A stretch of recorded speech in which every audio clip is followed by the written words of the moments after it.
అదే కదా హైరా hi hello చెప్పు అయితే రోడీ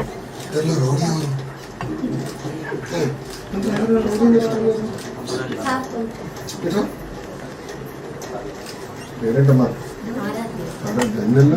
నువ్వు కూడా వచ్చేస్తావుదా ఇటు వచ్చేసి అచ్చుడు అచ్చుడు అచ్చుడు అచ్చుడు బాయ్ చెప్పేసి వెళ్ళిపోదాం బాయ్ వచ్చేస్తావు నాతో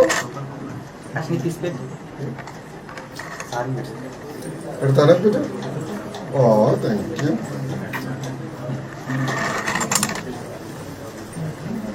నమస్కారం నమస్కారం నమస్కారం పెద్దమ్మ కూర్చున్నా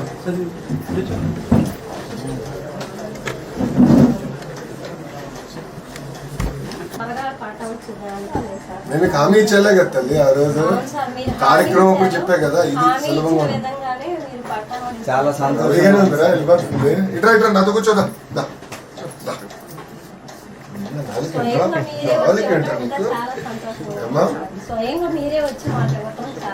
అంటే మన ప్రాంతంలో అతి పెద్ద సమస్య ఇదే కదా తల్లి అందరికి. మీరేమో దశాబ్దాలుగా అప్పులు చేసి ఇల్లు కట్టుకున్నారు. మీరు అందరు నన్ను కోరింది ఏంటంటే మళ్ళీ తీసుకెళ్ళి మీరు ఎక్కడో పెడితే మళ్ళీ ఇల్లు కట్టుకుంటాం మా వల్ల ఉంది. మాకు ఇక్కడ ఏంటంటే ఉపాధి కానీ ఇదంతా ఇక్కడనే ఉంది. మాకు ఇది ఇక్కడ సులభంగా ఉంటుందని మీరు నన్ను ఎప్పుడు అడిగేవారు. ఇక్కడ నేను చేద్దాం అవును చెప్పండి. మీరందరూ కలిసినప్పుడు నేను ఆ రోజు ఒకే చెప్పా ఎండోమెంట్ రెండోది అటవీ శాఖ కొంచెం టైం పడుతుంది మిగతా అంతా నేను చేస్తాను. అది 3 సంవత్సరాలు పడినా వదిలేండి అని అదొకటి నేను టైం పడుతున్నాను అడిగాను. మీరు వచ్చిన 10 నెలల్లోనే మాకు నిజంగా మాకు చాలా సహాయం చేశారు. రుణపడి ఉంటాం సార్ మీకు. దేవుడి సహకారం ఎందుకంటున్నానంటే ఎవరు పట్టించుకునే నాదం లేదు సార్. మీరు మాత్రం మాకు చాలా సహాయం చేశారు సార్ నిజంగా. అంటే మనకి దేవుడు కూడా బాగా సహకరించారు.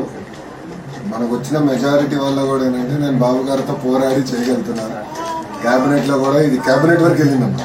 నేను తేలిక వెళ్ళా మొత్తం అసలు ఎంతమంది ఉన్నారు ఏంటి వివరాలు సేకరించి మళ్ళీ క్యాబినెట్ వరకు తీసుకెళ్తే ఈ రోజు మనం చేసిన పని వల్ల కేవలం మనకే కాదు రాష్ట్రంలో ఉన్న వాళ్ళందరూ కూడా ఉపయోగపడింది. దాంట్లో మన నియోజకవర్గంలో మొదటి పట్ట మనకిస్తున్నాం. నేను చెప్పే కదా పాదయాత్రలో బట్టలు పెట్టి పసుపు ఇస్తాను నాది బాధ్యత అని నేను ఊహించలేదు సార్ నిజంగా. చాలా జన్మధన్యం చేశారు సార్.